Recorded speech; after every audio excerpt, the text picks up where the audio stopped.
blessing today.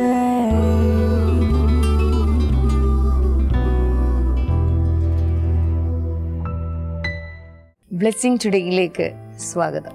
ഇന്നത്തെ ഈ episode നമുക്ക് വേണ്ടി സാധ്യമാക്കി തീർത്തത് ഒരു കുടുംബമാണ്. മാവേലിക്കരയിൽ നിന്ന് തമ്പി ആൻഡ് ജെസ്സി. അവർക്ക് വേണ്ടി നമ്മൾ ഇന്നിപ്പോൾ പ്രാർത്ഥിക്കാനായി പോവുകയാണ്. അപ്പോൾ തന്നെ ബ്രദർ തമ്പിയുടെ ബർത്ത്ഡേ ആണെന്ന്. Happy birthday brother Thampi. നമുക്ക് ഒരുമിച്ച് ചേർന്ന് ഈ കുടുംബത്തെ അനുഗ്രഹിച്ച് പ്രാർത്ഥിക്കാം. കർത്താവെ, ഞങ്ങൾ ഒരുമിച്ച് ചേർന്ന് ബ്രദർ തമ്പിക്ക് വേണ്ടി പ്രാർത്ഥിക്കുന്നു. അദ്ദേഹത്തിന്റെ ബർത്ത്ഡേ ആണല്ലോ കർത്താവെ. ഈ വർഷം മുഴുവൻ അനുഗ്രഹത്തിന്റെ ഒരു വർഷമായി തീരട്ടെ, നന്മകളുടെയും വിടുതലുകളുടെയും കർത്താവെ ഒരു വർഷമായി തീരട്ടെ എന്ന് പ്രാർത്ഥിക്കുന്നു. ഭാര്യ ജെസ്സിക്ക് വേണ്ടി പ്രാർത്ഥിക്കുന്നു. എല്ലാ അനുഗ്രഹങ്ങളും അവരുടെ മേൽ കർത്താവ് ചൊരിഞ്ഞ് അനുഗ്രഹിക്കണമേ കർത്താവ്. കഴിഞ്ഞ 2014, 2015 വർഷങ്ങളിൽ കർത്താവെ നീ കൊടുത്ത ആ എല്ലാ നന്മകൾക്കുമായി ഞങ്ങൾ അങ്ങേക്ക് നന്ദി കരേറ്റുന്നു കർത്താവെ. അവരുടെ മകൻ അലക്സാണ്ടർ തോമസിന് വേണ്ടി പ്രാർത്ഥിക്കുന്ന കർത്താവെ, ഒരു നല്ല ഭാവി അങ്ങ് നൽകണമേ എന്ന് പ്രാർത്ഥിക്കുന്ന കർത്താവെ. മകൾ ഫെബി ആൻഡ് തോമസിന് വേണ്ടി പ്രാർത്ഥിക്കുന്ന കർത്താവെ, അവളുടെ വിദ്യാഭ്യാസത്തിൽ വലിയ നന്മകൾ ഉണ്ടാകട്ടെ, ഉയർന്ന റിസൾട്ട് ഉണ്ടാകട്ടെ എന്നുകൂടെ ഞങ്ങൾ ചേർന്ന് പ്രാർത്ഥിക്കുന്നു. പിതാവിൻ്റെയും പുത്രൻ്റെയും പരിശുദ്ധാത്മാവിൻ്റെയും നാമത്തിൽ ഈ കുടുംബത്തെ ഞങ്ങളിപ്പോൾ ചേർന്ന് അനുഗ്രഹിച്ചിരിക്കുന്നു. യേശുവിൻ്റെ നാമത്തിൽ തന്നെ. ആമേൻ, ആമേൻ. ഇന്നത്തെ എപ്പിസോഡിന്റെ പിറകിൽ പ്രവർത്തിച്ചതിന് ഈ കുടുംബത്തോടുള്ള പ്രത്യേകമായ നന്ദി ബ്ലെസ്സിംഗ് ടുഡേയുടെ പേരിൽ അറിയിക്കുകയാണ്. കർത്താവ് നിങ്ങളെ ധാരാളമായി അനുഗ്രഹിക്കട്ടെ എന്ന് ആശംസിക്കുകയും ചെയ്യുന്നു.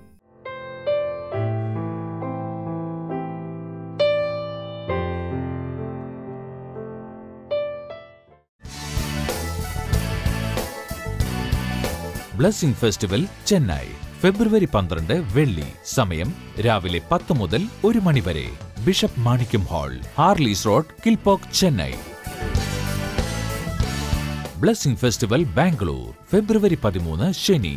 സമയം രാവിലെ 10 മുതൽ 1 മണി വരെ. Saint Patrick community hall, 15K brigade road, Bangalore 560025.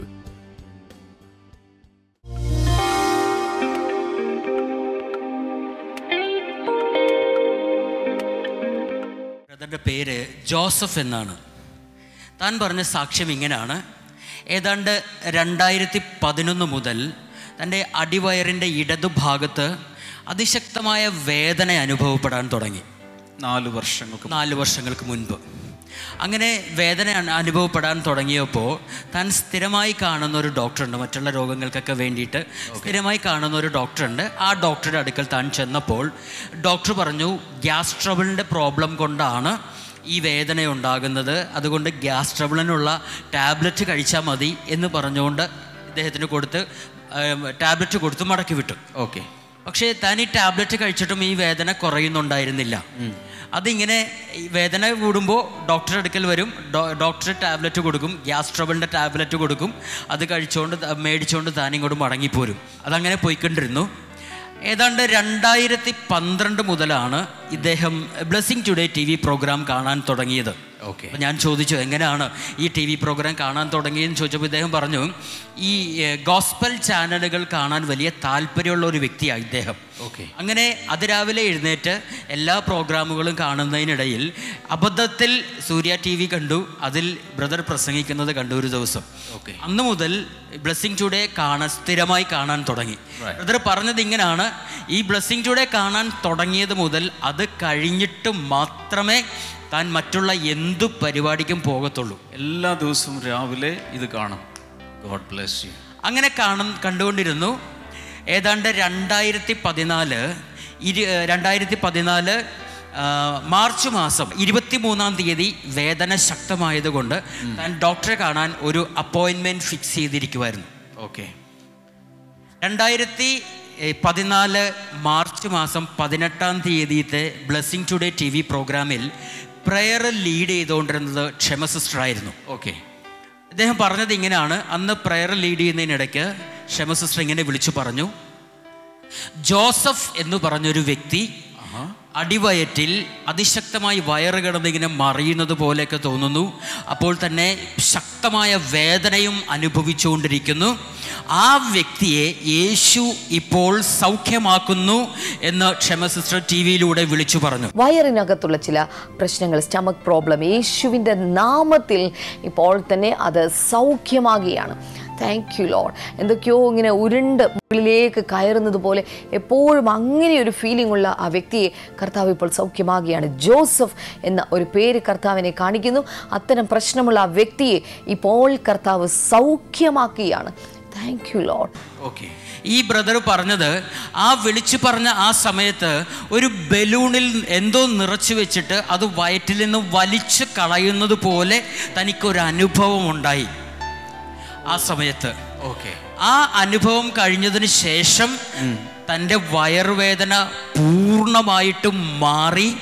ഇന്നിപ്പോൾ ഏതാണ്ട് 7 മാസത്തോളം കഴിഞ്ഞു. ഒരു കംപ്ലൈൻറ്റും തനിക്കില്ല. പൂർണ്ണമായിട്ടും ആ വേദനയിൽ നിന്നും യേശു കർത്താവ് തന്നെ സൗഖ്യമാക്കി. ഹല്ലേലൂയ. ഒരു വർഷത്തിൽ കൂടുതലായി. ഏത് ഭാഗത്താണ് ഒന്ന് കാണിച്ചേ? ഈ ഭാഗത്ത്. ഇപ്പോൾ ഈ ജോർജ് ബ്രദർ പറഞ്ഞു ഇങ്ങനെ ഒരു പേര് വിളിച്ചു പറഞ്ഞത് ശരിയാണോ? ശരിയാണ്. എന്നിട്ട് എന്താ പറഞ്ഞത് ആ സമയത്ത്? ജോസഫ് എന്ന പേരുള്ള ഒരു വ്യക്തി വയറ്റിലെന്തോ കിടന്ന് മറയുന്ന മാതിരി അനുഭവപ്പെടുന്നതും ഒരു വയറ് വേദന എടുക്കുന്നത് ആ വ്യക്തി സൗഖ്യമായിരുന്നു.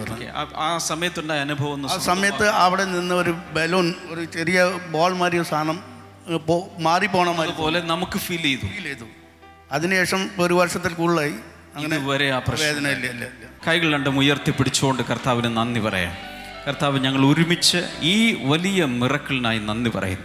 ഈ സാക്ഷ്യം കാണുന്നവരിൽ ഇതുപോലെ നാളുകളായുള്ള രോഗങ്ങൾ ഇപ്പോൾ സൗഖ്യമാകട്ടെ. ഈ കൈകൾ ഉയർത്തിയിരിക്കുന്നവരിലും വളരെ നാളുകളായി വിഷമിക്കുന്ന രോഗങ്ങൾ കർത്താവായ യേശുവിൻ്റെ നാമത്തിൽ സൗഖ്യമാകട്ടെ. കർത്താവ് എല്ലാവരുടെയും പേരുകളും അവസ്ഥകളും അങ്ങ് അറിയുന്നു. ജോസഫ് എന്ന ഈ സഹോദരനെ സൗഖ്യമാക്കി അതേ കർത്താവ് എല്ലാവരെയും കർത്താവ് തൊട്ട് സൗഖ്യമാക്കുന്നതിനാൽ നന്ദി പറയുന്നു. യേശുവിൻ്റെ നാമത്തിൽ തന്നെ ആമേൻ. ബ്ലെസ്സിംഗ് ഫെസ്റ്റിവൽ ചെമ്പൂർ ഫെബ്രുവരി 18 വ്യാഴം. സമയം വൈകിട്ട് 6 മുതൽ 9 വരെ. The grand Nalanda hall, doctor BR Ambedkar college, PL Lokhande Marg, Chembur west, Mumbai, Maharashtra. 400089. Blessing festival Panvel February 19 വെള്ളി. സമയം വൈകിട്ട് 6 മുതൽ 9 വരെ. Sreekrupa ബാൻക്വറ്റ് hall, sector 6, Kanta colony, Panvel west, Maharashtra. Blessing festival Kalyan February 20 ശനി. സമയം രാവിലെ 10 മുതൽ 1 മണി വരെ. Sanae Mangal Karyalay, Sundara plaza, Bail Bazar, Kalyan west, Maharashtra.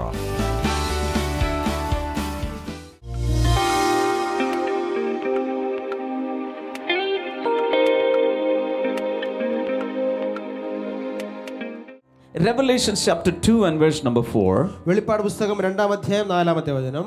It says, "Yet I hold this against you. You have forsaken the love you had at first." എന്നാൽ നിന്റെ ആദ്യ സ്നേഹം ത്യജിച്ചുവെന്ന ഒരു കുറ്റം നിനക്കെതിരെ പറയുവാനുണ്ട്. There is something called first love. ആദ്യ സ്നേഹം എന്ന് പറയുന്നൊരു കാര്യമുണ്ട്. When a proposal comes, ഒരു വിവാഹാലോചന വരുമ്പോൾ the girl likes the boy. പെൺകുട്ടിക്ക് ആൺകുട്ടി ഇഷ്ടപ്പെടുന്നു. From that time, the girl has a special love for that young man. ആ നിമിഷം മുതൽ ആ പെൺകുട്ടിക്ക് ആ ചെറുപ്പക്കാരനോട് ഒരു പ്രത്യേക സ്നേഹം ഉണ്ടാകും. And here comes the engagement or betrothal. ആ വിവാഹ നിശ്ചയം കടന്നു വരുന്നു. The day is passing by, the love in her life is increasing. ആ ദിവസങ്ങൾ അടുക്കുന്തോറും അവളുടെ അകത്തുള്ള സ്നേഹം വർദ്ധിച്ചു വരുന്നു. All the married people can remember those days. വിവാഹം കഴിഞ്ഞ എല്ലാവർക്കും അത് ഓർമ്മിക്കാൻ കഴിയും. That is called what? The first love. അതിനെയാണ് നമ്മൾ ആദ്യ സ്നേഹം എന്ന് പറയുന്നത്. The first love is a blind love. ആദ്യ സ്നേഹം എന്നുള്ളത് അന്ധമായ സ്നേഹമാണ്. Willing to sacrifice anything. എന്തും ത്യജിക്കുവാനുള്ള സ്നേഹം. In the same way, when we receive the Lord into our hearts, we have the first love in our spirits. അതുപോലെ തന്നെ കർത്താവിനെ നമ്മൾ സ്വീകരിക്കുന്ന നാളുകളിൽ നമ്മുടെ ഹൃദയത്തിൽ ആത്മാവിൽ ഒരു ആദ്യ സ്നേഹം ഉണ്ടാവും. Hallelujah. Hallelujah. But the Lord wants us to keep up the same love throughout our lives. എന്നാൽ ദൈവം ആ ആദ്യ സ്നേഹം നിങ്ങളുടെ ജീവിതത്തിൽ ഉടനീളം സൂക്ഷിക്കുവാൻ ആഗ്രഹിക്കുന്നു. In other words, the first love should be the last love also. അതിന്റെ അർത്ഥം ഇതാണ്, ആദ്യ സ്നേഹം എങ്ങനെയാണോ അതുപോലെ തന്നെ ആയിരിക്കണം അവസാനം വരെ. Hallelujah. Hallelujah. Your first love should be your last love.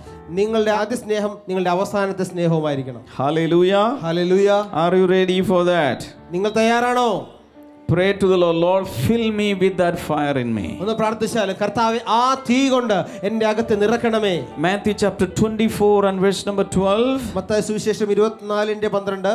Because of the increase of wickedness, the love of most will grow cold. ദുഷ്ടത പെരുകുന്നതുകൊണ്ട് അനേകരുടെയും സ്നേഹം തണുത്തു പോകും. Matthew chapter 24 is talking about the last days. ആ കാലത്തിന്റെ അവസാന ഘട്ടങ്ങളെ കുറിച്ച് പറയുന്ന വചനമാണ്. And Jesus is giving us a lot of signs of the end times. ആ അന്ത്യകാലത്തിന്റെ ചില ലക്ഷണങ്ങൾ കർത്താവ് ഇവിടെ നൽകുകയാണ്. And one of the signs is this. അതിന്റെ ഒരു അടയാളം ഇതാണ്.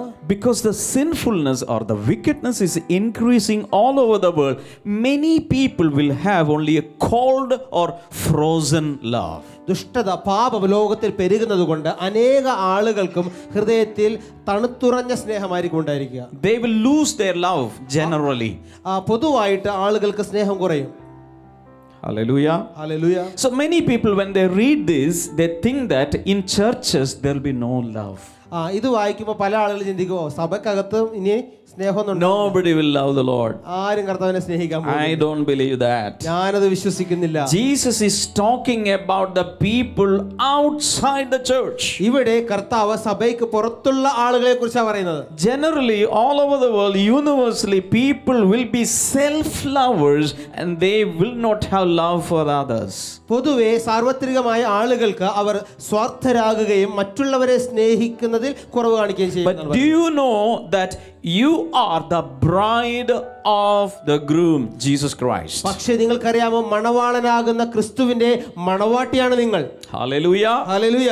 For a bride after the betrothal, as day goes by to the wedding day, her love for the groom is increasing and not decreasing. ഒരു മണവാട്ടിയെ സംബന്ധിച്ചിടത്തോളം വിവാഹ നിശ്ചയം കഴിഞ്ഞാൽ ആ വിവാഹ നാൾ അടുക്കുന്നതുവരെ അവളുടെ സ്നേഹം വർദ്ധിച്ചുകൊണ്ടിരിക്കും, കുറയുകയല്ല ചെയ്യുന്നത്. All the girls remember. എല്ലാ പെൺകുട്ടികളും ഓർക്കുക. All the wives remember your days. ഭാര്യമാർ നിങ്ങളുടെ അന്നത്തെ കാലം, After the engagement, after the betrothal, every day you used to look at the album. Every day you are thinking about the groom. വിവാഹ നിശ്ചയം കഴിഞ്ഞ ശേഷം, മനസ്സമ്മതം കഴിഞ്ഞ ശേഷം നിങ്ങൾ ആൽബം എടുത്ത് നോക്കും. ഓ, നിങ്ങൾ ആ വരനെ കുറിച്ച് നിങ്ങൾ ആലോചിക്കുന്നു. Always texting, always sending WhatsApp message. WhatsApp message അയക്കുന്നു, SMS അയക്കുന്നു. Always the love is increasing. കാരണം സ്നേഹം കൂടുകയാണ്. So this is not about the people of God. This is about the people outside in the world. നേരത്തെ പറഞ്ഞ വചനം അത് ദൈവജനത്തെ കുറിച്ചുള്ളതല്ല, സഭയ്ക്ക് പുറത്തുള്ളവരെ കുറിച്ചുള്ളതാണ്. Hallelujah. Hallelujah. So what about you? നിങ്ങളെ കുറിച്ച് എന്താണ്? What about us? നമ്മളെ കുറിച്ച്? As the wedding day is nearing, the love for our Lord, our bridegroom is increasing in our lives. നമ്മുടെ ദൈവവുമായിട്ടുള്ള വിവാഹ ദിനം അടുക്കുന്നത് കൊണ്ട് നമ്മുടെ സ്നേഹവും വർദ്ധിച്ചു വരികയാണ്. So what is the fire nature? എന്താണ് തീയുടെ സ്വഭാവം? പറയൂ. Tell me. Number 1, ഒന്ന്, the deep love for the Lord. കർത്താവിനോടുള്ള ആഴത്തിലുള്ള സ്നേഹം. So if you have a deep love for the Lord, always in your heart you are keeping the fire in you. എപ്പോഴും നിങ്ങളുടെ ഹൃദയത്തിനകത്ത് കർത്താവിനോടുള്ള ആഴത്തിലുള്ള സ്നേഹമുണ്ടെങ്കിൽ നിങ്ങൾ ആ തീ കെടാതെ സൂക്ഷിക്കുന്നു, കത്തിക്കൊണ്ടിരിക്കുന്നു എന്നർത്ഥം. Hallelujah. Hallelujah. Number 2, it is enthusiasm for the Lord and for the Lord's ministry. 2, കർത്താവിനോടും കർത്താവിന്റെ വേലയോടുമുള്ള തീക്ഷ്ണത. എല്ലാവരും പറഞ്ഞ തീക്ഷ്ണത. തീക്ഷ്ണത. ഉറക്കെ. Enthusiasm for the Lord. കർത്താവിനോടുള്ള തീക്ഷ്ണത. Hallelujah. Hallelujah. 1 Kings chapter 19 and verse number 10, he replied, I have been zealous for the Lord God Almighty. 1 രാജാക്കന്മാർ 19-ാം അധ്യായം അതിന്റെ 10-ാമത്തെ വചനത്തിൽ പറയുന്നു, സൈന്യങ്ങളുടെ ദൈവമായ യഹോവയ്ക്ക് വേണ്ടി ഞാൻ വളരെ തീക്ഷ്ണത. എങ്ങനെയാ? How did Elijah minister? എങ്ങനെയാണ് ഏലിയാവ് ശുശ്രൂഷിച്ചത്? He ministered in zeal for the Lord. അവൻ കർത്താവിനോടുള്ള തീക്ഷ്ണതയിൽ ശുശ്രൂഷിച്ചു. He was a great prophet of the Lord. കർത്താവിന്റെ വലിയൊരു പ്രവാചകൻ. പ്രവാചകനായിരുന്നു. always there was a fire inside of him. പക്ഷെ അവന്റെ അകത്ത് ഒരു തീ കത്തിക്കൊണ്ടിരുന്നു. Hallelujah. Hallelujah. He ministered with enthusiasm and passion and zeal for the Lord. അവൻ കർത്താവിനോടുള്ള എരിവോടെ, തീക്ഷ്ണതയോടെ, ശുഷ്കാന്തിയോടെ ശുശ്രൂഷിച്ചു. Now listen to this. എന്നെ ശ്രദ്ധിച്ചാൽ It was time for Elijah to be taken up. ഇപ്പോൾ ഇതാ ഏലിയാവ് സ്വർഗ്ഗത്തിലേക്ക് എടുക്കപ്പെടാനുള്ള സമയമായി. Are you there? നിങ്ങൾ കേൾക്കുന്നുണ്ടോ? Look at me here. Here. It was time for his ministry to come to the finishing point. ഇതാ ഏലിയാവിന്റെ ശുശ്രൂഷ അവസാന ഘട്ടത്തിലേക്ക് എത്തിക്കൊണ്ടിരിക്കുന്നു. Always remember one thing. A success without a successor is a failure. എപ്പോഴും ഒരു കാര്യം ഓർക്കുക, ഒരു പിൻഗാമി ഇല്ലാത്ത വിജയം എന്നുള്ളത് ഒരു പരാജയമാണ്. പിടിയിട്ടില്ല ഒന്നുകൂടെ. A success without a successor is a failure. ഒരു പിൻഗാമിയെ കൂടാതെയുള്ള വിജയം ഒരു പരാജയമാണ്. എത്ര പേർക്ക് മനസ്സിലായി പറഞ്ഞത്? So if you are in ministry, but if you have nobody to carry forward your ministry, whatever accomplishments you have done is a failure because there is no successor. നിങ്ങൾ ഒരു ശുശ്രൂഷയിലാണ്, നിങ്ങൾ വിജയിച്ചു നിൽക്കുന്നു. എന്നാൽ നിങ്ങൾ ചെയ്തുകൊണ്ടിരുന്ന കാര്യത്തെ തുടർന്നു കൊണ്ടുപോകാൻ നിങ്ങൾക്കൊരു പിന്തുടർച്ചക്കാരൻ, ഒരു പിൻഗാമി ഇല്ലെങ്കിൽ ഇതുവരെ നിങ്ങൾ ഉണ്ടാക്കിയതെല്ലാം ഒരു പരാജയമാണെന്ന് അർത്ഥം. In other words, we all should have our spiritual children. അതിന്റെ അർത്ഥം ഇതാണ്, നമുക്ക് എല്ലാവർക്കും നമുക്ക് ആത്മീക മക്കളുണ്ടായിരിക്കണം. The next generation believers, the next generation ministers. അടുത്ത തലമുറയിലെ വിശ്വാസികൾ, അടുത്ത തലമുറയിലുള്ള ശുശ്രൂഷകന്മാർ. So that the same fire can be imparted to the next generation in a greater measure. കൂടുതൽ അളവ് കൂട്ടി അടുത്ത തലമുറയിലേക്ക് ഈ തീയെ പകർന്നു കൊടുക്കുവാൻ സാധിക്കും. Somebody say hallelujah. ഒരു hallelujah. So Elijah was praying, ഏലിയാവ് പ്രാർത്ഥിക്കുകയാണ്. and the Lord talked to him, I'm going to take you up. കർത്താവ് പറഞ്ഞു, ഞാൻ നിന്നെ മുകളിലേക്ക് എടുക്കാൻ പോവുകയാണ്. And he started praying. അവൻ പ്രാർത്ഥിക്കാൻ തുടങ്ങി. Lord, I have brought the ministry thus far. കർത്താവേ, ഞാൻ ഇത്രത്തോളം ശുശ്രൂഷ തികച്ചു. There should be someone to carry forward your ministry. ഈ ശുശ്രൂഷ തുടർന്നു കൊണ്ടുപോകണമെങ്കിൽ ഒരാൾ വേണം. And finally the eyes of the Lord came upon Elisha. അങ്ങനെ കർത്താവിന്റെ കണ്ണുകൾ എലീശയുടെ മേൽ പതിഞ്ഞു. Everybody say Elisha. എല്ലാവരും പറഞ്ഞു എലീശ. Now this guy was more hungry for the Lord. ഈ വ്യക്തി, ഈ എലീശ കർത്താവിന് വേണ്ടി കൂടുതൽ ആർത്തിയുള്ളവനായിരുന്നു. Elisha said, Master, I want a double portion of your anointing. എലീശ പറഞ്ഞത് എങ്ങനെയാണ്? യജമാനനെ, അങ്ങയുടെ അഭിഷേകത്തിന്റെ ഇരട്ടി പങ്ക് എനിക്ക് വേണം. എത്ര വേണം? ഇരട്ടി പങ്ക് എനിക്ക് വേണം.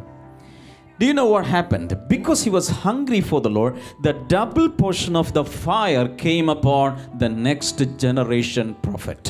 ഇവൻ വിശപ്പുള്ളവനായിരുന്നത് കൊണ്ട് അടുത്ത തലമുറയ്ക്കുള്ള ഇരട്ടി പങ്കിന്റെ അഭിഷേകം എലീശയുടെ മേൽ വന്നു. That means the fire doubled in the next generation ministry. അതിന്റെ അർത്ഥം ഇതാണ്, അടുത്ത തലമുറയുടെ ശുശ്രൂഷയിൽ തീയുടെ അളവ് ഇരട്ടിയായി. The Holy Spirit is speaking to someone sitting here. ഇവിടെ ഇരിക്കുന്ന ഒരാളോട് പരിശുദ്ധാത്മാവ് പറയുകയാണ്, Today you are carrying a special measure of the fire of God. ഇന്ന് നിങ്ങൾ പരിശുദ്ധാത്മാവിന്റെ ഒരു പ്രത്യേക അളവിലെ തീ വഹിക്കുന്നു. But your next generation, your children will be carrying double or even more than that in their life. നിങ്ങളുടെ മക്കൾ, നിങ്ങളുടെ തലമുറകൾ നേരെ ഇരട്ടി, ഒരുപക്ഷെ അതിലും കൂടുതൽ കർത്താവിന്റെ തീയുമായി നടക്കാൻ പോവുകയാണ്. Hallelujah. Hallelujah. That's what the will of God is. അതാണ് കർത്താവിന് ഇഷ്ടം. Now that didn't end there. ആ കഥ അവിടെ തീരുന്നില്ല. So Elisha started ministering with double anointing and fire. എലീശ ഇരട്ടി പങ്കോടെ, ഇരട്ടി തീയോടെ ശുശ്രൂഷിക്കാൻ തുടങ്ങി. And more miracles started taking place. കൂടുതൽ അത്ഭുതങ്ങൾ നടന്നു. Now God asked Elisha to anoint another man called Jehu. കർത്താവ് എലീശയോട് പറഞ്ഞു, യേഹു എന്ന് പറയുന്ന വ്യക്തി അഭിഷേകം ചെയ്യാൻ പറഞ്ഞു. 2 Kings chapter 10 and verse number 16. 2 രാജാക്കന്മാർ 10-ാം അധ്യായം 16-ാമത്തെ വചനം. Now this is the third generation prophet. ഇതിപ്പോൾ ഇതാ മൂന്നാമത്തെ തലമുറയിലെ പ്രവാചകൻ എത്തിയിരിക്കുകയാണ്. Which is the first generation? ആരായിരുന്നു ആദ്യ തലമുറ? Come on. Elijah. ഏലിയാവ്. Who was the second generation? ആരായിരുന്നു രണ്ടാം തലമുറയിലെ വ്യക്തി? Who is the third generation? ഇപ്പോൾ ഇതാ മൂന്നാമത്തെ വ്യക്തി. Now Jehu said, come with me and see my zeal for the Lord. യേഹു, എന്റെ കൂടെ വരിക, വന്ന് യഹോവയെ കുറിച്ച് എനിക്കുള്ള തീക്ഷ്ണത കാണുക. Somebody say hallelujah. Hallelujah. So I'm talking about your grandchildren. ഞാൻ നിങ്ങളുടെ പേരക്കുട്ടികളെ കുറിച്ചാണ് പറയുന്നത്. So the first generation carried a special level of fire. ആദ്യ തലമുറ ഒരു പ്രത്യേക തലത്തിലുള്ള തീ കൊണ്ട് നടന്നു. The second generation carried double measure. രണ്ടാമത്തെ തലമുറ ഇരട്ടി തീ. The third generation, Jehu says, "Come, I will show you my zeal for the Lord." മൂന്നാമത്തെ തലമുറ യേഹൂ പറയുകയാണ്, എന്റെ കൂടെ വരിക, കർത്താവിനോടുള്ള എന്റെ തീക്ഷ്ണത ഞാൻ കാണിച്ചു തരാം. Could be your physical or biological children or your spiritual children. The Holy Spirit says the fire is going to increase as the generation goes by. ഒരുപക്ഷെ നിങ്ങളുടെ സ്വന്തം മക്കളാകാം, അല്ലെങ്കിൽ നിങ്ങളുടെ ആത്മീക മക്കളാകാം. എന്നാൽ പരിശുദ്ധാത്മാവ് പറയുന്നു, ആ തീയുടെ അളവ് വർദ്ധിക്കാൻ പോവുകയാണ്. Do you believe that? നിങ്ങൾ എത്ര പേർ വിശ്വസിക്കുന്നു? Somebody say hallelujah. ഒരു hallelujah. When we are born again, the Holy Spirit comes into our hearts. നമ്മൾ രക്ഷിക്കപ്പെടുന്ന സമയത്ത് പരിശുദ്ധാത്മ നമ്മുടെ ഹൃദയത്തിലേക്ക് വരുന്നു. And we have the first love. നമുക്ക് ആദ്യ സ്നേഹം ഉണ്ടാകുന്നു. And we have the first fire. മാത്രമല്ല ആദ്യത്തെ തീ ഉണ്ടാകുന്നു. Hallelujah. Hallelujah. It's our duty to keep the fire always burning. എന്നാൽ ഈ തീ എപ്പോഴും കത്തിക്കൊണ്ടിരിക്കേണ്ടത് അത് നമ്മുടെ കടമയാണ്. Romans 12 and verse number 11 says, റോമലേഖനം 12:11 പറയുന്നു, never be lacking in zeal, but keep your spiritual fervor, serving the Lord. Romans chapter 12 and verse number 11. റോമലേഖനം 12:11, ഉത്സാഹത്തിൽ ക്ഷീണിക്കാതെ ആത്മാവിൽ ജ്വലിക്കുന്നവരായി കർത്താവിനെ സേവിക്കുവിൻ. Shout a big hallelujah. ഒരു വലിയ hallelujah. Praise God. Hallelujah. This is a command. ഇതൊരു കൽപ്പനയാണ്. Never be lacking in zeal, ഉത്സാഹത്തിൽ ക്ഷീണിക്കരുത്, but keep your spiritual fervor, serving the Lord. ആത്മാവിൽ ജ്വലിക്കുന്നവരായി കർത്താവിനെ സേവിക്കുവിൻ. So what is the fire nature? എന്താണ് തീയുടെ സ്വഭാവം? Number 1, ഒന്ന്, deep love for the Lord. കർത്താവിനോടുള്ള ആഴത്തിലെ സ്നേഹം. Number 2, രണ്ട്, great enthusiasm for ministry. ശുശ്രൂഷയ്ക്ക് വേണ്ടിയുള്ള വലിയ ഉത്സാഹം. What is number 3? മൂന്ന്, Number 3, it is one of the manifestations of God's glory in our lives. മൂന്നാമത്തേത് കർത്താവിന്റെ മഹത്വത്തിന്റെ ഒരു വെളിപ്പെടലാണ്. Hallelujah. Hallelujah. In different ways, the glory of the Lord can manifest in our lives. പല തരങ്ങളിൽ കർത്താവിന്റെ മഹത്വത്തിന് നമ്മുടെ ജീവിതത്തിൽ വെളിപ്പെടുവാൻ സാധിക്കും. When the glory of the Lord comes, കർത്താവിന്റെ മഹത്വം വരുമ്പോൾ sometimes the human bodies cannot contain it. ചിലപ്പോൾ മനുഷ്യ ശരീരത്തിന് അതിനെ വഹിക്കുവാൻ കഴിയുകയില്ല. Hello. When the kabod of God or the glory of the Lord comes into human bodies, sometimes we will fall under the heaviness of the glory. കർത്താവിന്റെ കബോദ്, ആ ദൈവത്തിന്റെ മഹത്വം കടന്നു വരുമ്പോൾ പലപ്പോഴും നമ്മുടെ ശരീരത്തിന് അത് താങ്ങുവാൻ കഴിയാതെ അതിന്റെ ഭാരം നിമിത്തം നമ്മൾ വീഴാറുണ്ട്. It has happened many times in the scripture. തിരുവെഴുത്തുകളിൽ പലതവണ അത് സംഭവിച്ചിട്ടുണ്ട്. It has happened in church history. സഭാ ചരിത്രത്തിൽ അത് സംഭവിച്ചിട്ടുണ്ട്. It is happening all over the world. ഇന്ന് ലോകമെമ്പാടും അത് നടന്നുകൊണ്ടിരിക്കുന്നു. Another manifestation of the glory is as fire in our lives. ദൈവത്തിന്റെ മഹത്വത്തിന്റെ ഒരു വെളിപ്പെടൽ എന്നത് നമ്മുടെ അകത്ത് തീ പോലെയാണ്. Somebody say hallelujah. Hallelujah. Blessing festival Chennai February 12 വെള്ളി. സമയം രാവിലെ 10 മുതൽ 1 മണി വരെ. Bishop Manickam hall, Harleys road, Kilpauk, Chennai. Blessing festival Bangalore February 13 ശനി. സമയം രാവിലെ 10 മുതൽ 1 മണി വരെ. Saint Patrick community hall, 15K brigade road, Bangalore 560025.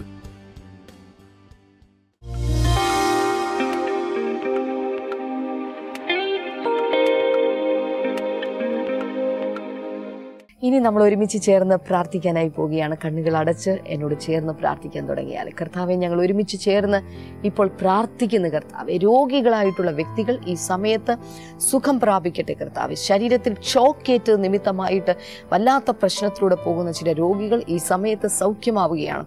അതുപോലെ ഉയർന്ന സ്ഥലങ്ങളിൽ നിന്ന് താഴേക്ക് വീണത് നിമിത്തമായിട്ട് ശരീരത്തിൽ വലിയ പ്രശ്നങ്ങളുള്ള ചില വ്യക്തികൾ കർത്താവ് ഇപ്പോൾ തന്നെ സൗഖ്യമാക്കിയാണ്. ചില കിടപ്പ് രോഗികളായിട്ടുള്ള വ്യക്തികൾ ഉണ്ടെങ്കിൽ ഇപ്പോൾ യേശുവേ എന്ന് നിങ്ങളായിരിക്കുന്ന സ്ഥലത്ത് ഉറക്കെ വിളിക്കുക, എഴുന്നേറ്റ് നടക്കാനായി തുടങ്ങുക. ഇപ്പോൾ യേശുവിന്റെ ശക്തി നിങ്ങളുടെ കാലുകളുടെ മേൽ, നിങ്ങളുടെ അസ്ഥികളുടെ മേൽ ഇപ്പോൾ ഇറങ്ങി വരികയാണ്. യേശുവിന്റെ നാമത്തിൽ ആ രോഗികൾ ഇപ്പോൾ തന്നെ സുഖം പ്രാപിക്കട്ടെ. Thank you Jesus. ഹല്ലേലൂയ. 38 വർഷമായി നിൽക്കുന്ന ചില രോഗികൾ അവർ സൗഖ്യമായി എന്ന് ബൈബിളിൽ എഴുതിയിരിക്കുന്ന പോലെ തന്നെ 30-ൽ-അധികം വർഷമായി കിടപ്പിലായിരിക്കുന്ന ചില രോഗികളെ കർത്താവ് ഇപ്പോൾ സുഖപ്പെടുത്തുകയാണ്. യേശുവിൻ്റെ നാമത്തിൽ ആ സൗഖ്യം ശരീരങ്ങളിൽ ഇപ്പോൾ തന്നെ വന്നു ചേരട്ടെ എന്ന് പ്രാർത്ഥിക്കുന്നു. അതുപോലെ ശരിയായ വിധത്തിൽ നടക്കുവാൻ സാധിക്കാത്ത, നിങ്ങൾ കാല് ഓരോ സ്റ്റെപ്പും എടുത്തു വെക്കുന്നത് വല്ലാതെ വലിച്ചിട്ടാണ്, കാലിന് ഭാരം തോന്നുന്നത് കൊണ്ടോ മറ്റേതെങ്കിലും പ്രശ്നങ്ങൾ കൊണ്ടോ ശരിയായ വിധത്തിൽ നടക്കുവാൻ സാധിക്കാത്ത ചില രോഗികൾ ഇപ്പോൾ സൗഖ്യമാവുകയാണ്. യേശുവിൻ്റെ നാമത്തിൽ അത്തരം വ്യക്തികൾ ഇപ്പോൾ തന്നെ സുഖം പ്രാപിക്കട്ടെ എന്ന് പ്രാർത്ഥിക്കുന്നു. പഠനത്തിൽ പിന്നോക്കം നിൽക്കുന്ന ചില വിദ്യാർത്ഥികളെ കർത്താവ് ഇപ്പോൾ അവരെ വിടുവിക്കുകയാണ്. കർത്താവെ, അവരുടെ ബുദ്ധിയെ തുറക്കണമേ കർത്താവെ. ഇപ്പോൾ ഈ വർഷം ഉന്നതമായ ഒരു വിജയം അങ്ങ് കൊടുത്ത് അവരെ മാനിക്കണമേ എന്നുകൂടെ ഞങ്ങൾ പ്രാർത്ഥിക്കുന്നു കർത്താവെ. വയറിനകത്ത് പ്രശ്നമുള്ള ചില വ്യക്തികളെ, ഉദരത്തിനകത്ത് ഭക്ഷണം കഴിച്ചു കഴിഞ്ഞാൽ അല്ലെങ്കിൽ ഒരുപക്ഷെ എല്ലായ്പ്പോഴും വയറിന് വേദനയോ മറ്റു പ്രശ്നങ്ങളോ ഒക്കെയുള്ള ചില വ്യക്തികൾ, ഈ സമയത്ത് ആ വ്യക്തികൾ വയറിലേക്ക് കൈയൊന്നെടുത്ത് വെക്കാമോ? യേശുവിൻ്റെ നാമത്തിൽ ആ വ്യക്തികൾ ഇപ്പോൾ തന്നെ സൗഖ്യമാകട്ടെ കർത്താവേ. ആസ്മയുടെ രോഗം ഈ സമയത്ത് സൗഖ്യം പ്രാപിക്കുകയാണ്. ശ്വാസം തടസ്സങ്ങൾ യേശുവിൻ്റെ നാമത്തിൽ സൗഖ്യമാവുകയാണ്. അതുപോലെ ഫാറ്റി ലിവർ ഈ സമയത്ത് വിടുതൽ പ്രാപിക്കുക, സൗഖ്യം പ്രാപിക്കുക. ആന്തരികമായ ചില രോഗസൗഖ്യങ്ങൾ, പാൻക്രിയാസിനകത്തുള്ള ചില രോഗസൗഖ്യങ്ങൾ ഈ സമയത്ത് സംഭവിക്കുകയാണ്. വിശ്വസിക്കുക. വിശ്വസിക്കുന്നവരാൽ ഈ അടയാളങ്ങൾ സംഭവിക്കും. അതുകൊണ്ട് വിശ്വസിക്കുക. യേശുവിൻ്റെ നാമത്തിൽ ഇപ്പോൾ തന്നെ ആ രോഗികൾ സൗഖ്യമാകട്ടെ കർത്താവേ. ഏത് വിധത്തിലുള്ള രോഗമാണെങ്കിലും ഈ സമയത്ത് എല്ലാ വ്യക്തികളും സുഖം പ്രാപിക്കട്ടെ കർത്താവേ. എല്ലാ പ്രശ്നങ്ങളിൽ നിന്ന് ഇവർ വിടുതൽ പ്രാപിക്കട്ടെ എന്ന് പ്രാർത്ഥിക്കുന്നു. അങ്ങയുടെ അത്ഭുതത്തിൻ്റെ കരം നീട്ടി അവരെ അനുഗ്രഹിച്ചതിനായി നന്ദി പറയുന്നു. യേശുവിൻ്റെ നാമത്തിൽ തന്നെ. ആമേൻ, ആമേൻ. ഈ ആഴ്ചയിൽ വെള്ളിയാഴ്ചയാണ് ചെന്നൈയിൽ നമ്മുടെ ബ്ലെസ്സിംഗ് ഫെസ്റ്റിവൽ നടക്കുന്നത്. അതുപോലെ ശനിയാഴ്ച നമ്മുടെ ബ്ലെസ്സിംഗ് ഫെസ്റ്റിവൽ നടക്കുന്നത് ബാംഗ്ലൂരിലാണ്. എല്ലാ പ്രിയപ്പെട്ടവരെയും ഈ ബ്ലെസ്സിംഗ് ഫെസ്റ്റിവലിലേക്ക് പ്രത്യേകമായി ഞാൻ സ്വാഗതം ചെയ്യുന്നു. കർത്താവ് നിങ്ങളെ ധാരാളമായി അനുഗ്രഹിക്കട്ടെ. നാളത്തെ എപ്പിസോഡിലൂടെ നമുക്ക് വീണ്ടും കാണാം.